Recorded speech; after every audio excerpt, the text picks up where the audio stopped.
Je vous propose à présent de découvrir en exclusivité le nouveau centre d'accueil d'enfants en difficulté construit par la Fondation Children of Africa à Soubré, dans le sud-ouest du pays. Sa vocation, sortir les tout-petits des griffes de la traite et du travail dans les champs de café, de cacao, d'EVA et de palmier à huile. Le challenge consiste à réhabiliter socialement, moralement et physiquement ces enfants éprouvés par la vie afin d'assurer leur insertion dans la société. À ce jour, on y trouve 44 pensionnaires sur 80 places disponibles. Une belle découverte à suivre dans ce reportage de Yeli Traoré et Tanguy Conan. La taille du bâtiment est à la mesure de l'ambition, celle de sortir les enfants des griffes de la traite des enfants, du travail dans les champs de cacao et de leur donner une seconde chance. Bienvenue à la maison d'accueil pour enfants en détresse de Soubré, construite par la Fondation Children of Africa de la première dame Dominique Ouattara. Inauguré le 7 juin 2018, ce centre d'une capacité de 80 places est composé de 2 dortoirs séparés pour filles et garçons, d'une salle polyvalente destinée à l'éducation et aux loisirs, de 2 salles d'activité, d'un bâtiment administratif comprenant un réfectoire, une infirmerie, des bureaux, une salle de réunion et 2 salles de garde, une aire de jeu équipée d'un plateau sportif et un terrain de sport. Le centre d'une capacité de 80 places reçoit déjà plusieurs dizaines de pensionnaires. Les enfants sont au nombre de 41 à ce jour. Nous recevons des enfants de 5 à 18 ans, la tranche d'âge. Je suis dans le centre ici depuis 3 mois. Je me sens mieux, ça se passe bien.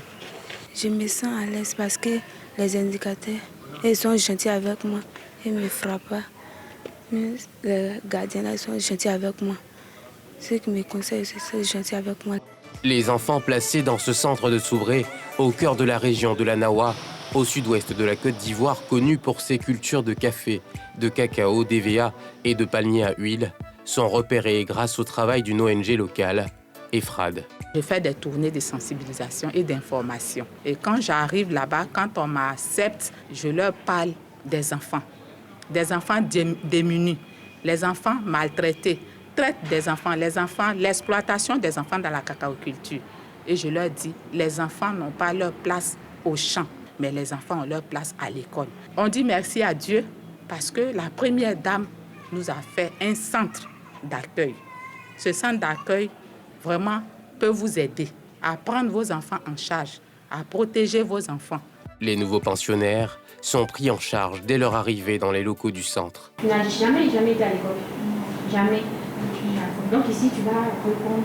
Tu vas aller, comme tu dis que tu souhaites aller à l'école, tu vas répondre. Et puis si au besoin, tu vois que tes amis qui apprennent, si ça t'intéresse, tu peux le faire. En plus de l'école, tu peux apprendre un métier ici. Une fois admis au sein du centre, le nouveau pensionnaire aura le choix entre plusieurs activités visant à lui procurer une formation de base pour son insertion dans la société. Nous avons plusieurs métiers, plusieurs ateliers d'apprentissage. Nous avons un atelier de formation à la couture, couture homme, couture dame. Nous avons également le métier de coiffure dame. Nous avons également aussi la coiffure homme. Et nous avons également aussi l'apprentissage, l'élevage de lapins, la cuniculture, où les enfants apprennent à l'élever de lapins. Nous avons également l'alphabétisation. Les enfants sont formés à l'alphabétisation parce qu'il faut qu'ils apprennent à lire et écrire. Nous avons aussi l'initiation à l'informatique. Ils pourront exercer, s'installer à leur propre compte plus tard. J'apprends la couture, la coiffure, le tricotage, tout. Je suis ici depuis 6 mois. Ça se passe bien. J'apprends la couture. Ceux des pensionnaires qui souhaitent apprendre un métier non disponible dans la palette présentée par le centre, comme la mécanique, peuvent le faire grâce à un partenariat avec ce garage automobile jouxtant les locaux du centre. Avant l'arrivée de la maladie à coronavirus, il y a 2 déjà qui étaient avec nous ici. Ils ont été formés ici pendant quelques temps. Après la maladie, ils sont retournés au centre. Bon, je crois que dans ces jours-là encore, il y a d'autres personnes qui désirent se former. Il y a presque 5 personnes qui étaient là. J'ai toujours donné mon accord pour pouvoir les former. Durant tout le séjour, le personnel du centre est aux petits soins pour les jeunes gens qui sont sous leur responsabilité.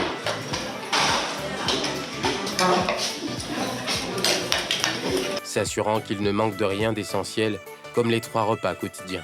Le matin, on se réveille, on dresse les lits, on se brosse les dents, on se lave, on sort, on vient au fêtoir, on lave les mains. On vient manger. Le repas le midi, c'est riz et poulet. Je mange bien, je dors bien. Je suis ici dans le centre depuis 4 mois. 4 mois.